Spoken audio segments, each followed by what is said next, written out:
Sugar, হুম এই হাত পা টেনে গেছিল, হুম পায়ে ঘা হয়েছিল, হুম তারপর কালো হয়ে গেছিলাম, হ্যাঁ আর একটু শুকনো হয়ে গেছিল গাটা, মানে যেমন হাড়গুলো দেখাচ্ছিল।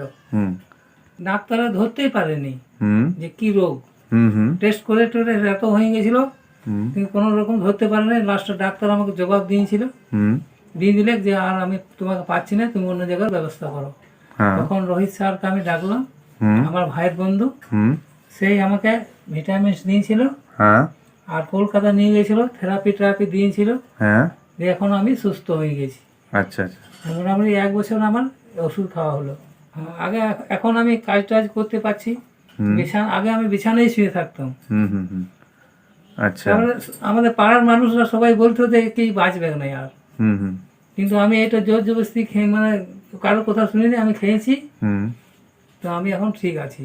হুম এখন আমাকে অনেক মানুষ আসছে শুধুতে, যে কেমন আছে, কি করে ভালো হলো। হুম হুম হুম সত্যিকার আর কি করে বলি নেই, সব মানুষই আসছে। হুম হুম তো জিতেন দা, আপনি ফিওনা হার্বাল বা ভিটামিক্সের ব্যাপারে আপনি কি বলবেন সবাইকে? কি এটা আমাদেরকে আমাদের সবাইকে ব্যবহার করা উচিত? হ্যাঁ, এটা সব মানুষকে ব্যবহার করা উচিত। হুম কারণ এটা এমন কিছু জিনিস বটে হুম যে সব, যে কোনো রোগ সেরে দেয়। হুম হুম হুম আমারও ছিল, তাও আমার রোগ ঠিক করে দিয়েছে। এই ভিটামিন খাওয়া হয়েছে। হুম হুম আর কলকাতা নিয়ে যেয়ে আমাকে আর থেরাপি দিয়েছিল। হুম তো তার মানে হচ্ছে মানে ভিটামিনের সঙ্গে আমাদের যে থেরাপিটা আছে, হ্যাঁ, এই থেরাপিটাও আমরা যদি করাই, তাহলে আমাদের শরীরের যাবতীয় সমস্যা যেগুলো হ্যাঁ, আছে হ্যাঁ, ওইগুলো কমপ্লিট ভাবে ঠিক হয়ে যাবে। ঠিক হয়ে যাবে। হুম। তো ঠিক আছে, ধন্যবাদ।